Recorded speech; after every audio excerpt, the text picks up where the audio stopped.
13-year-old Crickette Surell, who was last seen Wednesday morning getting ready for school. She never made it there. We just need her to call us. We're not mad, we're just scared. The search with police dogs did find this tent and fresh-cut wood. I'm scared. It's like you don't know what's going to happen next. She's out there and she can see or hear what I'm saying. I just need to let her know that I love her. Authorities say kids know these woods. I've been really worried because I got small kids and it's like, what is going to happen back here? Because he thinks it's dangerous. If anybody that knows out there where Crickette might be, we'd appreciate all your help. Today, a search plane looked from above. Then police found her half-nude body in a ditch. I just can't believe what's happened to Crickette. And it was here police say her killers got her. She was just 13 years old. Shouldn't have been Crickette. She was sweet and she didn't deserve it. Beside her body, a pentagram, a satanic symbol scratched in the dirt. He wanted to have sex with her.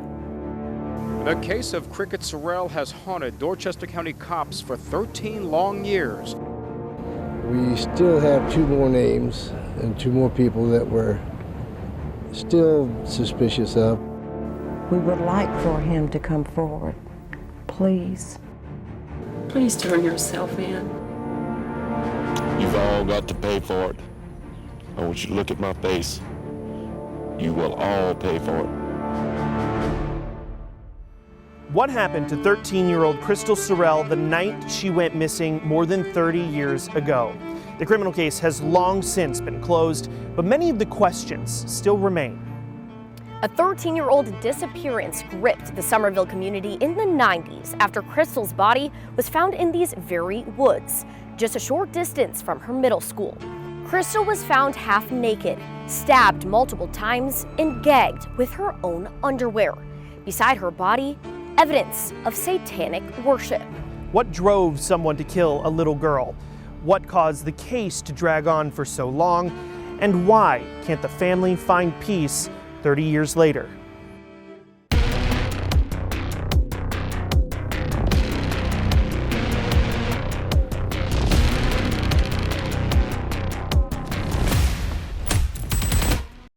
November 7th, 1990. 13-year-old Crystal Surell, known by everyone in the community as Crickette, heads to school. Typically, she would take the bus to Oak Brook Middle School, but because of a recent disciplinary issue, she wasn't allowed. Instead, she walked. The walk from Crickette's house to the middle school is about 2.5 miles if you stick to the roads. It's too far for a morning walk, so she decided to cut through the woods. It was a common cut through for students at the time, but one that her father was uncomfortable with. Authorities say kids know these woods. There are said to be tree houses and meeting spots here. It's also a shortcut for a couple of dozen children on their way to Oak Brook Middle School. Crickette's dad says he's told her not to take a shortcut to school cutting through these woods because he thinks it's dangerous. But it's obvious that some kids come through because of this makeshift bridge. She missed the bus and she decided she was going to walk that morning. And my dad had offered her a ride that morning, and she declined it. She declined it because, of course, she didn't want to tell my parents that she was suspended off the bus for a couple days. As night fell, law enforcement and search parties combed the woods looking for any sign, any tip or hint that might lead them to Crickette as her family pleaded, praying she simply ran away. The search with police dogs did find this tent and fresh-cut wood. Somebody was staying in here. But this may have had no connection to Crickette's case. People in the Oakmont subdivision say the woods have been used as a camp-out and nighttime party spot. We just need her to call us. We're not mad, we're just scared. And if anybody that knows out there where Crickette might be, we'd appreciate all your help. I got a phone call from my parents. Everybody was just not good. It was horrible. As the sun began to rise the next morning, the operation resumed with dogs and planes called in to aid in the search. After just a few hours, the Surells' worst nightmare was confirmed. About noon today, police came across the 8th grader's half-nude body in these woods at the bottom of a ditch.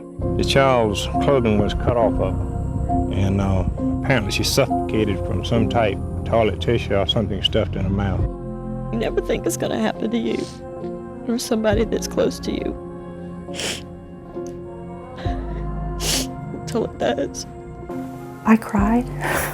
It was sad. Yeah. I miss her a lot. But what was revealed next only raised more questions to an already disturbing tale. She had been suffocated and probably raped. A satanic pentagram was scratched in the dirt next to the body, and the initials DBL, Down by Law, a local gang. And neighbors say they've seen men mutilating animals at this abandoned house in the woods. Satanic messages cover the walls. Sheriff Ray Nash was the Somerville police chief at a time when satanic worship was on the rise. He was there the night Crickett's body was pulled from the woods. But they were able to show me where the body was recovered. It was just adjacent to this trail, as I recall, and there was in the dirt scratched out a pentagram, a closed pentagram, which is a 5-pointed star with a circle around it, often associated with satanic or pagan type of rituals. Police think someone was waiting for the girl before she went to school. Police found Crickett's body just over here, only about 10 or 12 feet from the main path where the dogs had been just the night before. Now some are wondering if Crickette might have been killed somewhere else, and then the killer brought her body back here. This was a week of satanic holiday that calls for a sexual ritual, and police found a satanic pentagram scratched in the dirt next to the body. Mid to late 80s into the 90s, there was a real concern nationwide because of some of these ritualistic killings and ritualistic abuse. We were finding a lot of these ritualistic sites where there was, satanic type graffiti, candles. We had some pretty bizarre stuff happening. We even had some cats that had been killed that were drained of their blood, things of this nature. My speculation would be that these are just kids experimenting around with this symbolism. Was it gang violence? Or maybe the killer was motivated by sexual urges? Or was Crickette the victim of a satanic ritual? To her family, none of these questions mattered nearly as much as the most important question: who did it? I feel real numb. I just can't believe what's happened to Crickette. She was happy-go-lucky, never hurt anybody, kind of person, and it's breaking my heart to know that somebody out there somewhere took her away from us. She was good inside, and why someone would take a life like they did. You've all got to pay for it. I want you to look at my face. You will all pay for it. Detectives had suspects in mind, but they simply didn't have enough evidence to pin down Crystal's killer. Years passed, leaving the Surells waiting for justice and answers as the case went cold, taking its toll on the family. I don't go out in public. I don't like my home at night. I usually go off in the evening because I can't stay here. It's too hard. I know pretty well who did it. And so do I. I want them to know to take advantage of the freedom right now, because it won't be long. Please turn yourself in. Do you think they'll get whoever did this? I'd like to believe so. You think they will?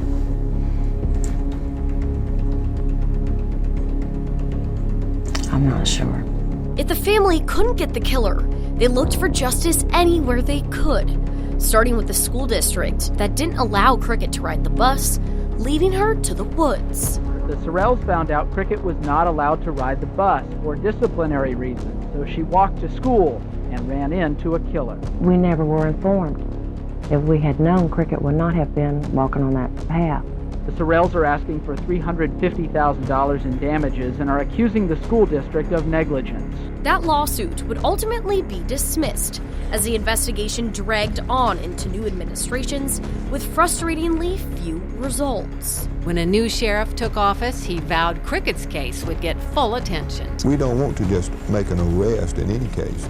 If we make an arrest, We want to be able to obtain the conviction. How difficult was it to not have any answers for 13 years? It was awful. I mean, it was like yesterday for my parents, over and over again. It really was. It was a nightmare for them. And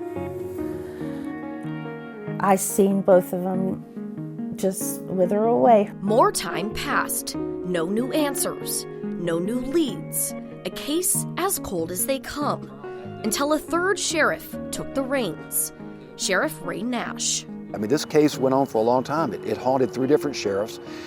It traumatized the community in a major way. There was just this fear that was permeating. Here we had a young girl, a brutal murder, and no suspect in custody.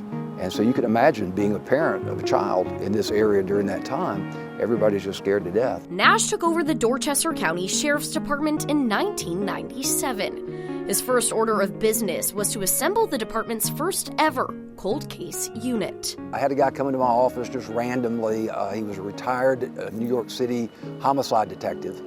And he introduced himself. He said, I've retired, I've moved here into the area. I've got several other of my homicide detectives that I work with that have followed me down here. They've also retired here. We want to form a cold case squad. It won't cost you a dime. I said, okay, I'm in. The team reopened the case file, pored over old crime scene photos, and interviewed anyone who might have had knowledge of the crime. Don't even bother, no comment. No comment? We cannot believe that this person lives with himself, knowing he's committed this heinous and horrible crime to our child. We would like for him to come forward, please. DNA evidence was still very much a new field of criminology for police, especially in a small county like Dorchester.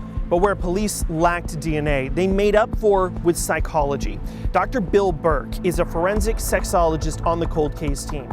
His job was to build the profile of a killer.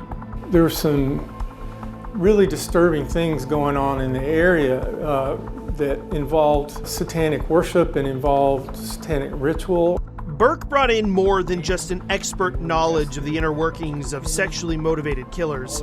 He also had critical insight into the minds of teenage boys. When I was getting my PhD, I was afforded the opportunity to blend into Somerville High School for a 4-week period. There were the jocks, you know, there was the rich kids, the country kids, so to speak, and then there was a place called the Punk Corner, and that's where a lot of the folks were shunned by the rest of the student population. They were divided into like gothic dressed kids and then punk rock kids, and there was a lot of satanic ritualistic things going on with that particular group. Burke says the evidence suggested Crickette was killed by someone roughly the same age, and he believed whoever killed her likely wanted to rape her, but was interrupted.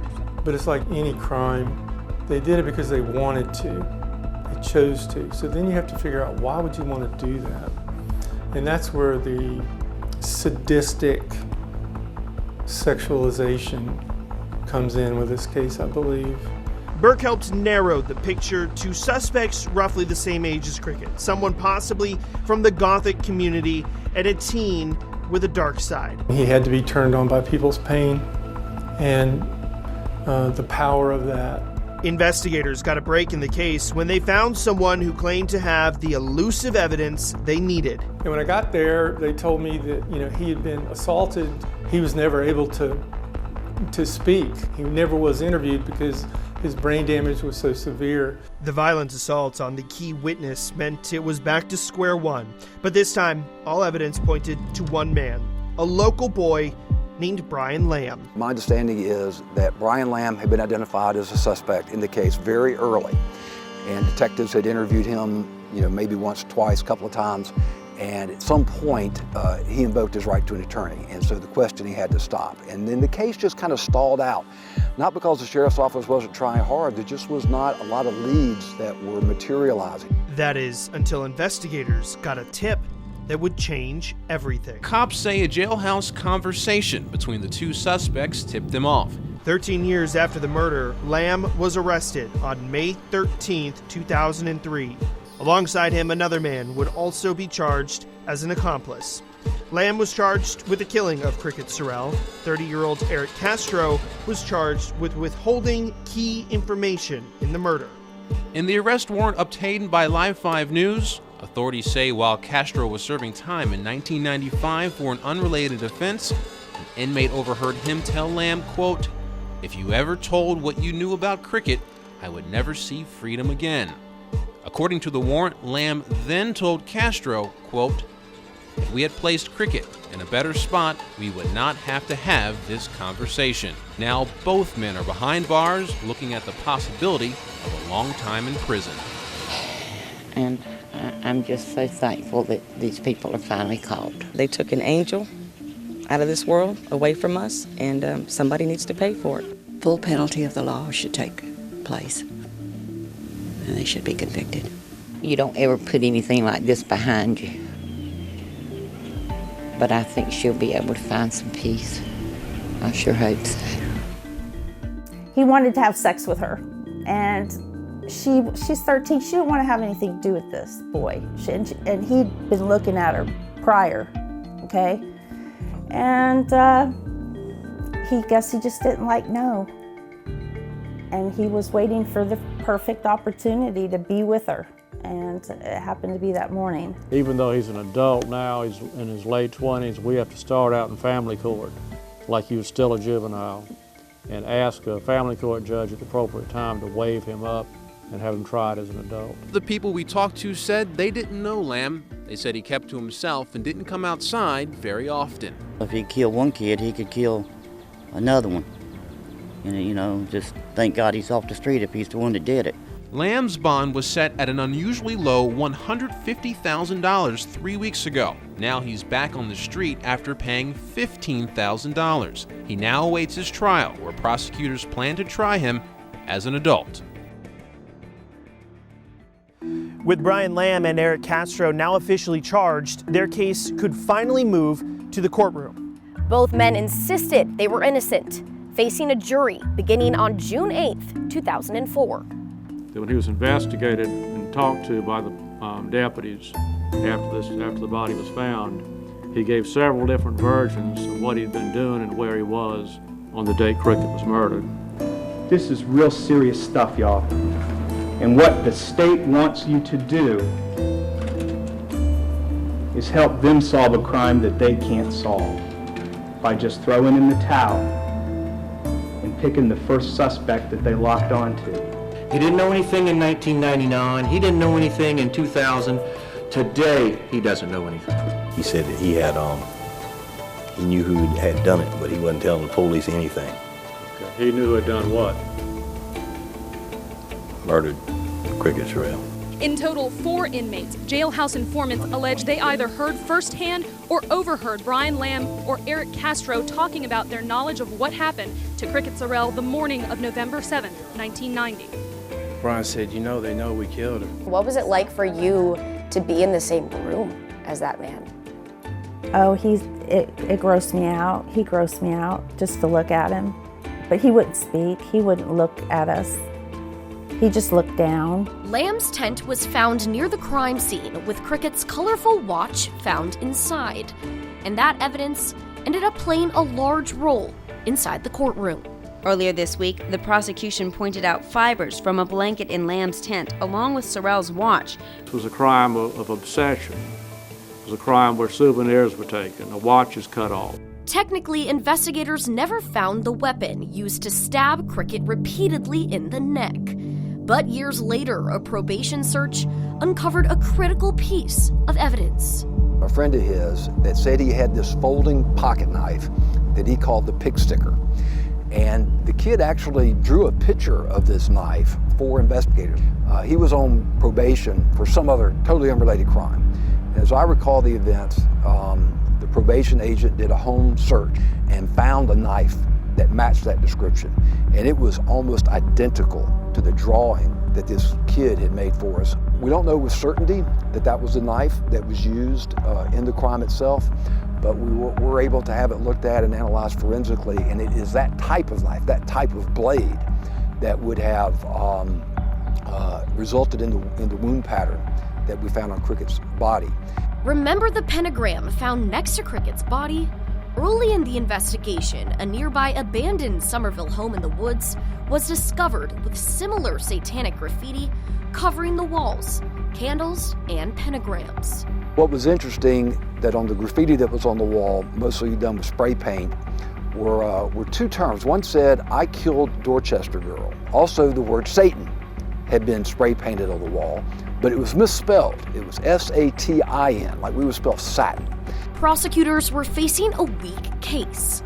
No murder weapon, questionable claims of satanic ties, and unreliable inmate testimony. It wasn't enough to win until Lamb took a handwriting test.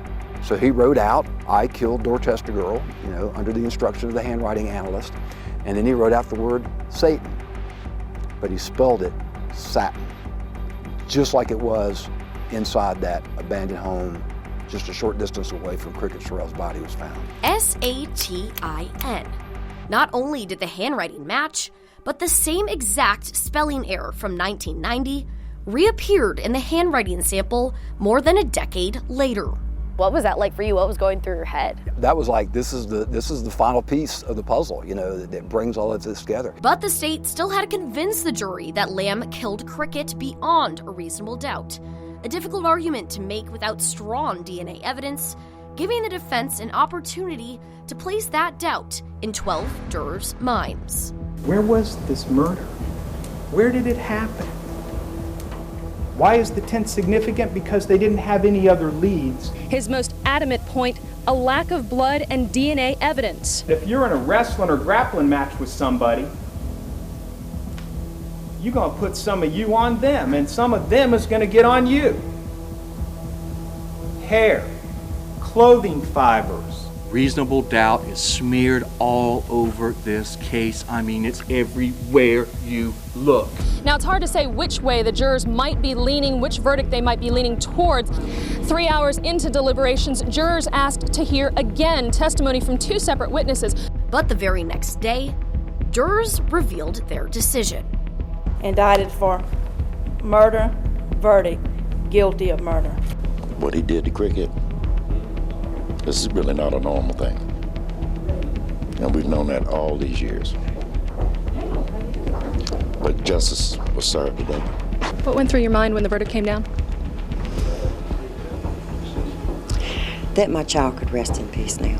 It's hard to tell you what actually went through our heads, but we wanted justice. We wanted to make sure that Crickette could rest in peace. With Brian Lamb serving a life sentence behind bars and Eric Castro sentenced to 10 years time served, the Surells thought the system had finally delivered justice. But a life sentence at the time doesn't guarantee that a killer will stay off the streets forever. This is a unique case too, insofar as the age of Mr. Lamb, the age of him when he committed this offense, being 14. After 20 years behind bars, Brian Lamb could legally go free. What makes this different than what we see today is the fact that this is a situation where the law, back in 1990, made this offense parole eligible after 20 years. You have to understand that the law is he can be paroled. That is the law, and there's no ifs, ands, or buts about it. The board will consider the circumstances surrounding the crime. Forensic sexologist Bill Burke says a key factor is how old Lamb was at the time, which may be a significant mitigating factor. At 14, you're starting to get a really large dose of testosterone in your body that will reach its peak in 3 or 4 years. Your brain is not developed for males until 25 or older. This is judgment, decision-making, and impulse control. Does he deserve parole? I'm not trying to be difficult. I don't know. I've never met the man. I read about him 20 years ago. But I do believe, primarily I believe in the justice system, so he's got an avenue to try. 2 years ago, Lamb went in front of the parole board for the first time. All of those same factors were considered and rejected. It was the first time that her sister had to relive the trauma of Crystal's death in order to keep Lamb behind bars. What was going through your head when you first found out that your sister's killer was going to be up for parole? Pretty scared. Just scared for my children, because my children are around the same age as Crickette was when she was murdered. The thought of him getting out and me having to live in the same state as him, yeah, I don't know if I can do it. Apparently he says he's a changed man, that he's educated himself. That doesn't do anything for me. You can go to school all you want and be the smartest person in the world, but that doesn't take the monster out of the monster. This is one of the few cases in my career, which has almost hit 50 years now, that I have actively opposed parole. It's happened on a few occasions, but this is one. And the brutality of the murder, the fact that it was that he was free for those 13 years after the fact, was not cooperative with law enforcement, and just the brutality of the case itself and the trauma that expanded beyond the victim. While Lamb's first appeal was denied, now he's up again for parole. Can this individual go back into the community as a rehabilitated individual and conform to societal norms? And that's what the board's looking at. And even if Lamb's parole is rejected again, he'll be back in front of the parole board every 2 years for as long as he lives. Will there ever be enough time for him to pay for what he did to your sister? No. There's nothing anybody can say or do to change my mind that he needs to stay where he's at and not be walking around the streets. I feel safer at night. I don't want him out. I'm having a hard time forgiving, okay? Because it says to forgive, right? I'm still not there. I don't know how. I don't know how to forgive him. Even if Lamb remains behind bars for the rest of his life, the impact of his crime lives on beyond just the death of Crickette Surell. The heartbreak of losing their 13-year-old daughter never left her parents. But it was every day in this house. You gotta understand. It was every day they lived that, trying to live without her. And my mom, she drank so much. And my dad, he watched her drink. It was horrible. And then he took his life. As for Crickette, she doesn't feel any pain anymore. Just between me and the people that are responsible, I hope it's not long before you don't feel any pain.